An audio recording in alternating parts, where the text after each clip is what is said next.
কেন মানুষ সফল হতে পারে না? আপনি কি জানেন বেশিরভাগ মানুষ সফল না হওয়ার কারণ ট্যালেন্টের অভাব নয়, বরং এই ৫টি ভুল। প্রথম ভুল, লক্ষ্য পরিষ্কার না থাকা। কোথায় যেতে চান সেটাই যদি না জানেন তাহলে সেখানে পৌঁছাবেন কিভাবে?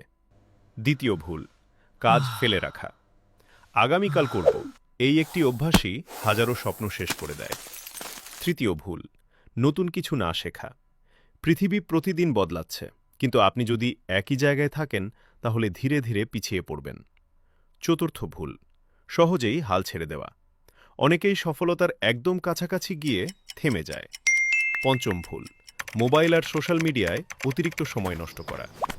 প্রতিদিন মাত্র ২ ঘন্টা অপচয় মানে বছরে ৭০০ ঘন্টারও বেশি সময় হারানো। এই ৫টি ভুল যদি আজ থেকেই কমিয়ে ফেলতে পারেন তাহলে আপনার সফল হওয়ার সম্ভাবনাও অনেক বেড়ে যাবে। আর এই ভিডিওটি আপনার কোনো বন্ধুর সঙ্গে শেয়ার করুন। আল্লাহ হাফেজ।